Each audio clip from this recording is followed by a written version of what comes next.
Binge the full week of The Ray Taylor Show ad-free over at inspireddisorder.com/plus. This is The Ray Taylor Show. Welcome to The Ray Taylor Show, where I bring you the reviews on the latest movies as well as classic and foreign films. I'm your host, Ray Taylor, and on this podcast, I'll be talking about all things film and television. Whether you're looking for a new show to binge or want to know if that blockbuster is worth the trip to the theater, or just want to hear my thoughts on a classic or foreign film, I've got you covered. So join me every Monday, Wednesday, and Friday for new episodes, and let's dive into the world of film and television together. On this episode, I am talking about the independent film YouthMin that came out in 2018. I think maybe it got a larger release in 2021. It has a couple dates associated with it. It is a movie that is written and directed by Ariel Camino and Jeff Ryan. This movie, as well as co-written by Christopher O'Connell. This stars Jeff Ryan, Tori Hines, as well as many other cast in the cast available. This movie is available right now. If you're listening to this right now, it is available on Peacock, Vudu, and Tubi, all of which, I think you need a subscription for Peacock, but Tubi and Vudu, ad-based, either way, it is available for you to watch. The plot of this movie is a young pastor, David Bauer. He has what he considers to be the greatest job in the world, and can't wait to bring his youth group to Bible camp. He's positive that this is the year that he wins the camp competitions. But David's plans are derailed by a sudden arrival of a new co-worker, an equally competitive church, as well as surly teenage rebellion. Overall, I had no idea what to expect watching this movie, but when I did, turned it on, I instantly loved the vibe. Has a lot of funny moments. It is a fun little indie film. It is very much if you were to take the show The Office and you did a movie about youth group. So it is The Office meets youth group, which I enjoy. I've been rewatching The Office. There are some comparisons I can make to the characters in this movie, two characters in The Office. Also very interesting characters, very unique characters that are similar to The Office. But this is packed into a low-budget indie film that only has a short runtime of an hour and 19 minutes. So it's a movie that is very short and very interesting. How I found out about this movie, the production company, First Name Films, reached out to me on TikTok, and they asked if I would be willing to review their film, to make TikTok videos. Obviously, I do a long format review, and then each episode of my podcast, I create 3 clips from every episode to post on all my social media. So, of course, I'm always looking for new movies to watch. I'm open to people suggesting that, and I have a deep love for independent films, for anybody that is doing something out of the normal system, doing it on their own, very DIY. And I love the raw nature, the rough around the edges nature that you get from an independent film. Like, this is something that you would see if you went to a film festival and you saw this movie. And sometimes you see these hidden gems in film festivals that they just never get a big release. They don't have the promotional budgets that big blockbusters have. But, being able to promote and share these types of movies with people is something that I love. So I was absolutely willing to review their movie. Absolutely, right? I'm always open to doing that. And, there's a charm that comes with these kinds of films that you get with the low-budget indie type of a vibe of a film, right? They don't always work. They're usually problems. They're not perfect, right? They don't have excessive budgets. They're usually shot very little money, very little amount of time just trying to get these ideas out. So of course there's going to be aspects of it that aren't perfect. But I kind of find the imperfections to be the most attractive parts of independent films. I really do like that aspect of independent films. And this movie, very much an independent film, right? It's a movie that was made on a shoestring budget, filmed over 19 days. Many of the people who worked on this film did so for free. And it's based on the experiences growing up in youth groups by the writers and directors who grew up in youth groups, and based on their experiences and kind of that unique world that is the youth group, right? And I was nervous, a little nervous, finding out that this is about a youth group. Wasn't sure if this was going to be a Christian movie. Despite being very active in the church as a kid, I participated in many youth group activities, but these days I am very much an atheist and am very critical of Christians and churches. But I still enjoyed this film. I still enjoy this because it's not it's not a Christian film. Obviously it is an aspect of it, but some of the humor is something that you would not see in a typical Christian film. This is a mockumentary style, similar to The Office, obviously. That is why one of the major reasons it has that instant comparison to The Office, which I have been rewatching recently. So there's a lot of comparisons between the two, right? You have this awkward youth pastor who's kind of out of date, self-righteous, with one of the most annoyingly horrible soul patch, like ridiculous soul patch, right? It is almost like a perfectly rectangular soul patch, a neat and tidy soul patch, which backwards hat, very Fred Durst kind of energy, but youth group Fred Durst, if that's even a possible combination, right? But good intentions, this guy, right? Very much like a Michael Scott of The Office, this guy. Also, hilarious actor. The performance is great. Apparently, there was a lot of improvisation done by these actors. A lot of these actors have experience doing improv, and it shows. The actor that played the lead in this was absolutely great, which is also, he's the writer, co-writer, and co-director of this as well. I should bring up the cast list real quick. But his character's name is David, and Jeff Ryan. Awesome. He's great as the youth pastor. Very much like a Michael Scott kind of a guy. Very desperate to be cool, right? To be the cool youth pastor, right? He's got the soul patch. He's got the backwards hat. It seems like he's trying to, he gave himself the nickname Pastor D, right? And it seems like something that he wants to catch on amongst the kids. Whether that's true or not, I got that vibe from it, right? Always jacked up on energy drinks. Very much somebody that would be like a bro in normal, probably at some point of it, if he wasn't a youth pastor, would probably have worn Tom Hardy or Affliction clothing.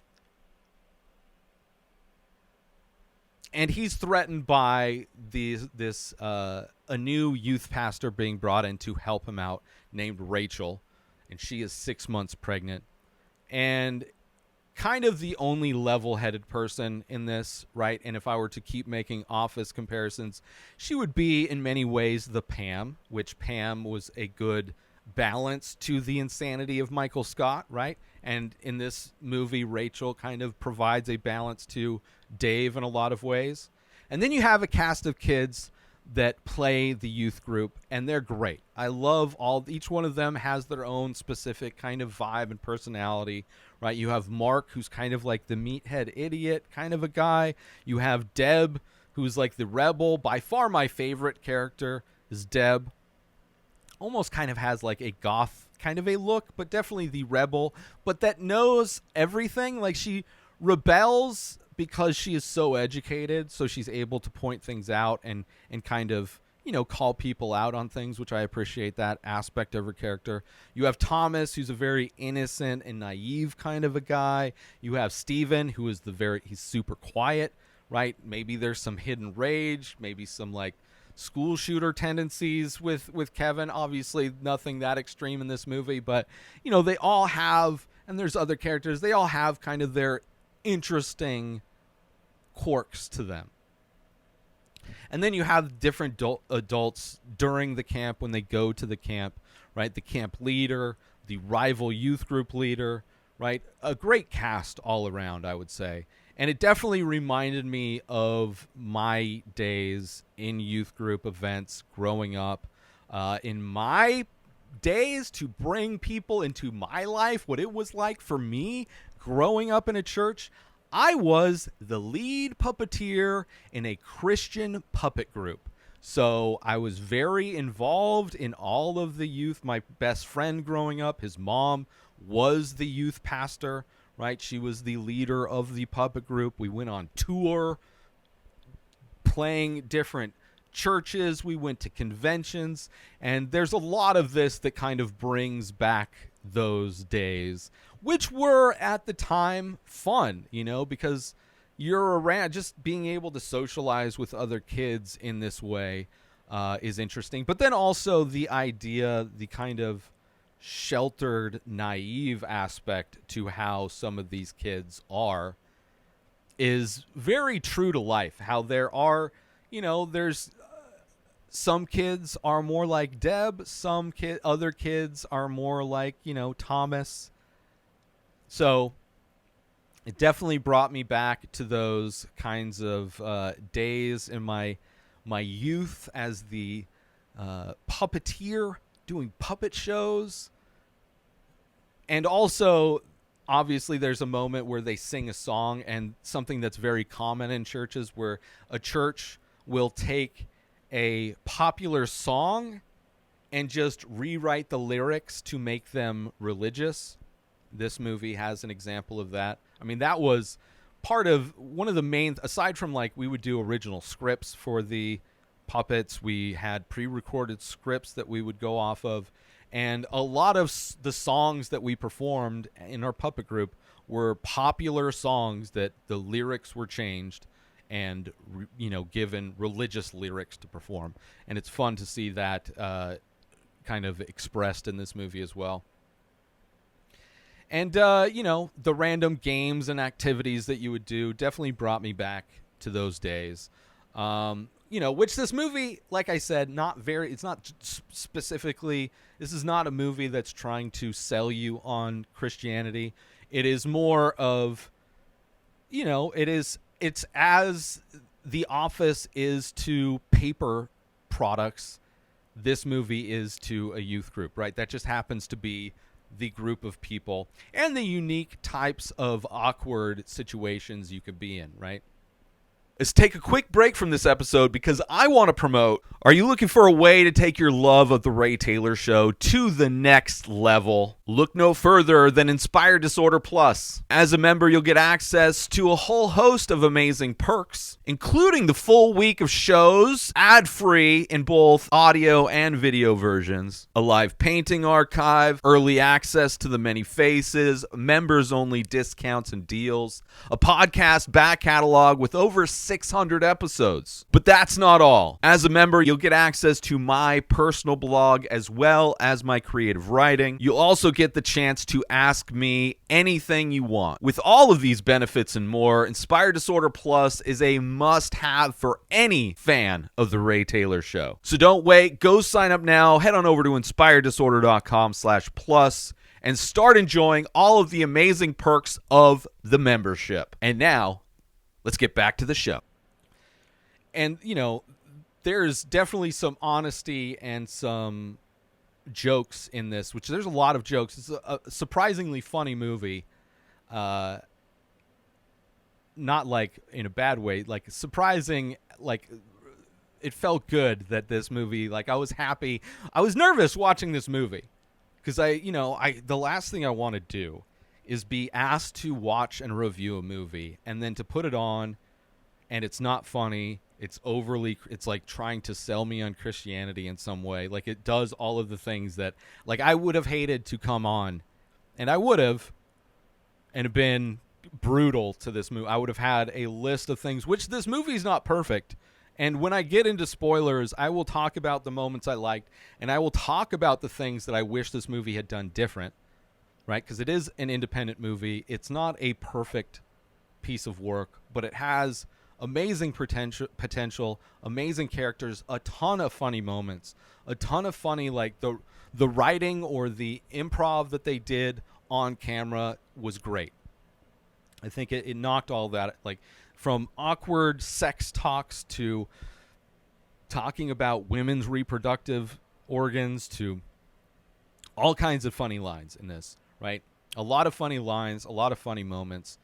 And, you know, it's aspects of this movie I wished had been fleshed out a little bit more, right? They had great characters that I think they could have had been used more. Like, they could have easily made this a longer movie and just utilized the characters, but obviously, you know, they're restricted in what they could do, right? Their shooting schedule, their budget, a lot of these people working for free anyway, so... But, you know, I'm still going to talk about those things. And just getting to know the kids would have been nice as well. But Pastor Dave, Pastor D, perfectly fleshed out. Like, great. Like, just so understood and, like, a douchebag, but also, like, very much like Michael Scott. Like, somebody that rides that line of being funny, like being sympathetic, but also being a nuisance in a lot of ways. And him playing off of Rachel was great. Like, she is the perfect balance, just like Pam is in The Office. You know, and it just felt like there maybe some subplots could have been added with the kids, fleshing them out more, right? They had some small moments, but could have easily had more. I would have loved more of the kids. And easily this idea could easily be fleshed out into an actual TV series, right? Because it, similarly to like a Parks and Rec or an Office or Abbott Elementary, like, the characters are interesting, and if you were just able to do a bunch of fun new storylines involving the different characters and their dynamics, would be so easy for them to do. Right, because they have the chemistry. I think it's all the elements are there, all the ingredients are there, right? But, you know, movie had a lot of potential, still a lot of fun, and I'm going to get into more details in spoilers. So this is basically youth group. They're going to a competition. You have a leader that's being threatened, thinking he might lose his job to this new youth pastor. Also very competitive, wanting to win the competitions at this youth group camp. So you have, you know, it's kind of a camp story. It's kind of almost like a sports story, right? Underdog kind of a story. So there's a lot of different things going on. And then also you have the kids and just kind of experiencing the different ridiculous things that kids do in youth group. So it's a fun movie. I would highly recommend checking it out before I get into spoilers. And you can check it out again. Peacock, Vudu, and Tubi, at least as I looked yesterday. Obviously, go to Just Watch, type in YouthMin, all one word, WOUTHMIN. Maybe not the best title for SEO. Type in YouthMin and find it, check it out. So do that. But I do want to get into spoilers. So you've been warned, spoilers from here on out. The best part of this movie, Pastor Dave, ridiculous soul patch, Pastor D, a.k.a. David, right, lives in the office, right, always jacked up on energy drinks. The one thing he doesn't agree with, the church, is the turning the other cheek, which is hilarious. Like, out of all of the things Christians love to cherry pick, to not follow in Christianity, the idea of not turning the other cheek is his. Absolutely hilarious. You have the rival with Rachel. You have the rivalry with the other camp. You also him trying to be cool for the kids, like so desperate, so try hard with the kids, right? Even reminds me of a supervisor I had at an old job who was a youth pastor, and he would compare himself to Michael Scott as well, which he was never funny, right? But he definitely was trying, like this supervisor I had was a very unfunny youth pastor that thought he was at least cool enough to be funny, unlike David in this movie, who is actually funny. Right? He actually pulls off, like, it's a very difficult thing to get to that type of a Michael Scott type of a character, right? Because you are walking a fine line of being just annoying, right? You still have to be funny, right? And you have to be kind of aware but unaware. It's great. That uncomfortably awkward, trying desperately to be slick and cool. There's a lot of awkward scenes in this movie, right? There's a moment when he first meets Rachel. She's pregnant, 6 months pregnant, and he like tries to give her a fist bump for being pregnant, right? There's he asks her to keep the pregnancy on the down low. Clearly she's showing, but it's like, we don't want the kids to know the whole pregnancy thing, right? Trying to shelter, thinking like these kids that are clearly in their teens, like should be way old enough to know about pregnancy, but overly trying to make sure they're censored in a way that's completely impossible for her. There's no way she can pretend. And he's like, make sure no breastfeeding, not that she has a baby yet, vitamins, right? Something that you could hear easily Michael Scott trying to say something that doesn't make any sense and is completely unable. It's like impossible to do. You also have, right, all the kids, they're teens, right? And of course, the first thing these kids mention when they see her is that she's pregnant, right? And it's not a big deal, right? And Pastor D completely, clearly jealous of the attention Rachel's getting for being preggo, right? This dude's trying so hard, and all she has to do is just be herself, and she's like instantly loved, right? So it's just it's just like he is his own worst enemy in so much of this. And the scene where I kind of knew this wasn't a Christian movie, there's a bottled water scene that involves using the bottled water as a metaphor for purity. Right? And he's talking to these kids, and how he starts it is like a scene from a creepy youth pastor wanting to know the sexual behaviors of the kids.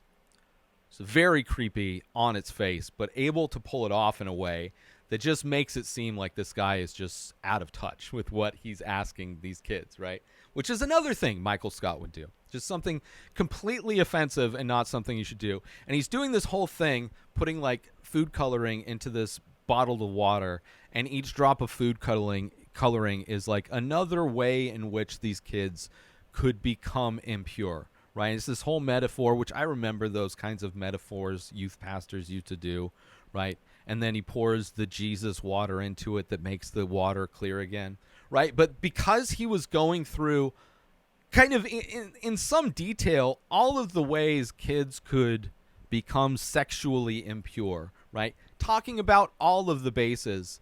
The one kid that goes up, Derek, goes up, and he's rock hard, right? He walks up to go play. He's like, where's my guitar? But he's wearing like basketball shorts, and he's just completely rock hard. And it's like, that's where I knew that scene was like, okay, this is great. This is great. I'm here. I love this. Dick jokes. Great. I love this. I was already loving it anyway. It was already funny. But it's nice to see them, push it a little bit.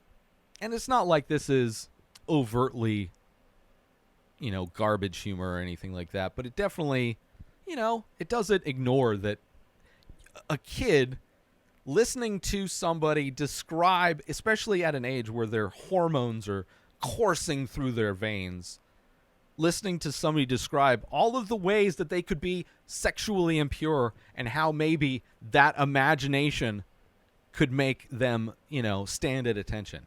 A hilarious scene. Was not at all expecting a dick joke, right? Then part of this is their road trip. Like, they have an 8-hour road trip, it's a funny road trip, which is not a very big part of the movie, which Dave, super, super high energy as he is, right? Cracked out, some may say. He has a funny conversation with Rachel about tattoos, and she doesn't have tattoos, and he's like, that's smart. Unlike a baby, tattoos are forever, which is a hilarious statement to say, and he's pounding energy drinks and, like, trying to get people to do a sing-along, like, trying to force everybody into being at his level of energy. And, of course, the kids are not at all going to go to that level. And then, of course, he crashes when the energy drinks wear off. And then when he wakes up, cracks another one, and just high energy again. Like, hilarious. A lot of funny writing or improv, combination of however they did it. A lot of funny moments. Even her going over baby names like pasta and fire hydrant, hilarious. And him scaring everybody awake was, and it's just like trying so hard to be funny and cool and failing so miserably. And even in his conversations with Rachel, trying to be funny and cool. And every time, everything falls flat and fails.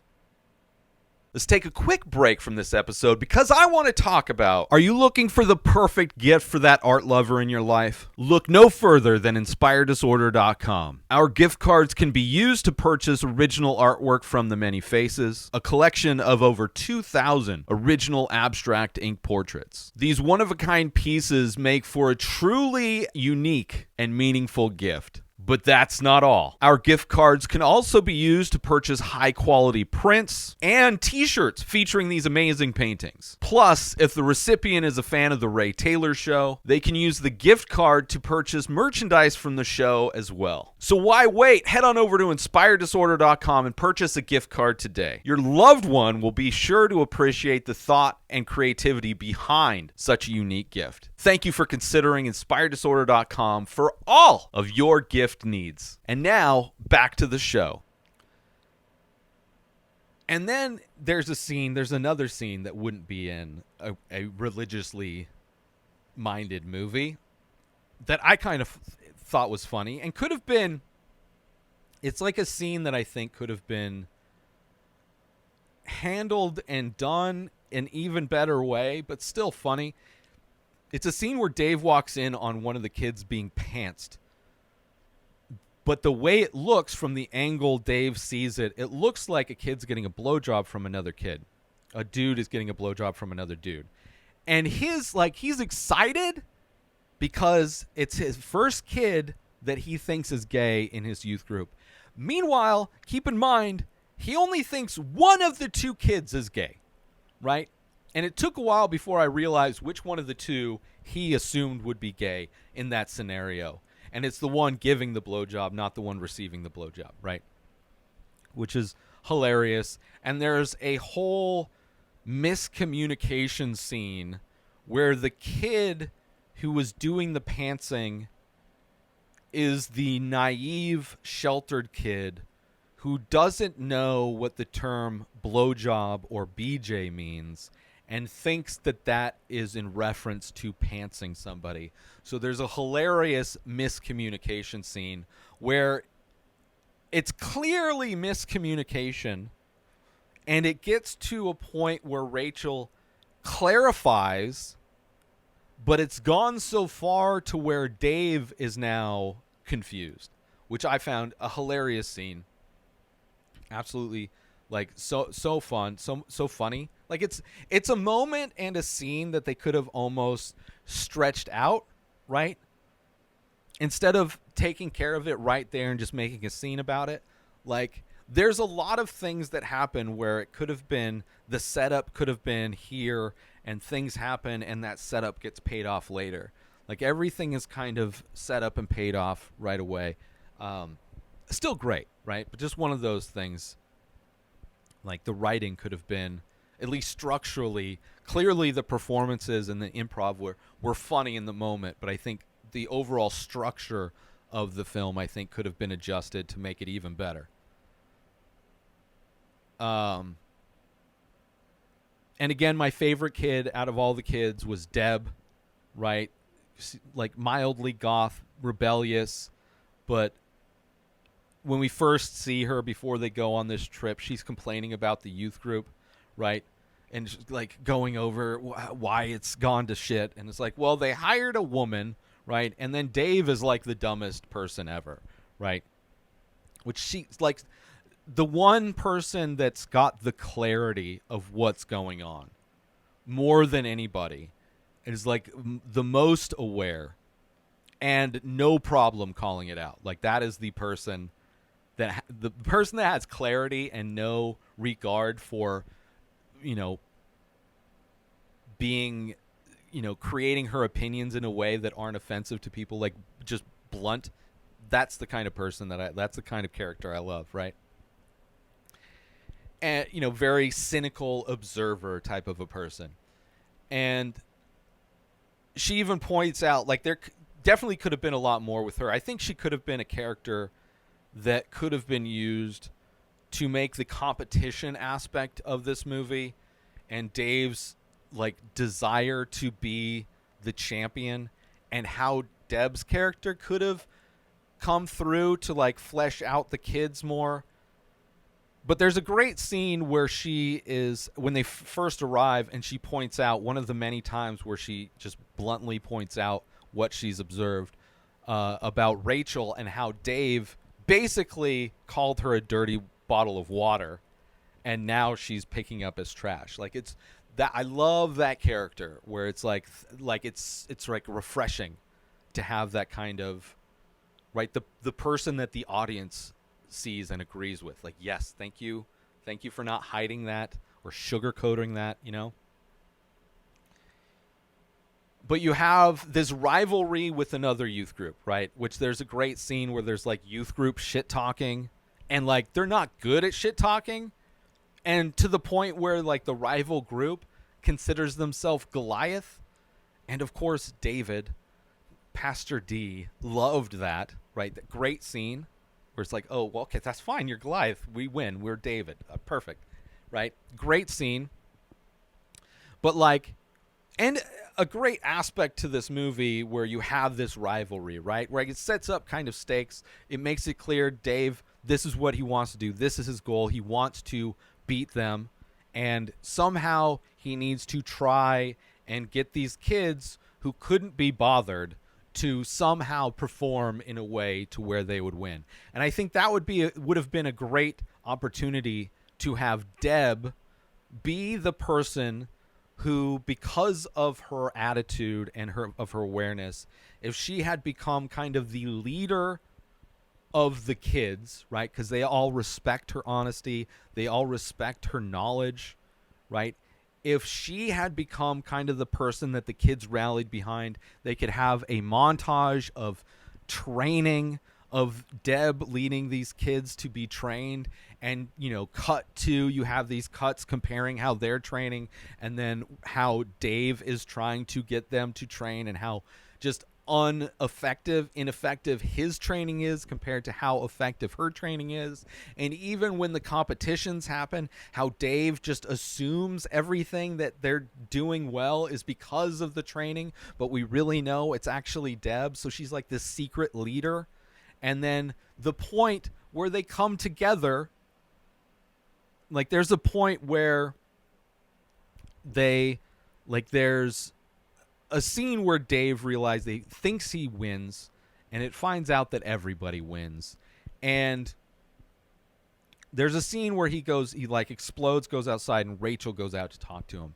It could have easily been a moment where Deb was the one to go out and talk to him, and they almost come to an agreement. She's able to Like, she's the secret leader of everything, and she goes out and kind of gives Dave a pep talk, but he still takes it wrong, right? Like, it peps him up, but it just basically reinflates his ego. But it's still kind of what she was trying to do anyway, so it's like one of those reluctant, like, well, I guess I did my job, but, either way, like, just things I think if you could have played up the whole, then there would have been more stakes for these kids, like, and then you have, like, maybe the finale is the band competition, and you could even set up the fact that quiet kid all of a sudden, which that scene turns into, like, very much like a Revenge of the Nerds type of a scene, where you see characters break out of their shell in a way you never expected.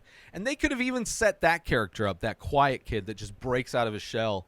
Like, if he had just worn headphones, and that is part of what he retreated from the group, constantly wearing headphones, and you have a bit where everybody's trying to guess what he's listening to in his headphones, right? Just coming up with obscure things. Like, I think he's listening to, like, classical sitar music from India. I think he's listening to just, like, industrial sounds, I think.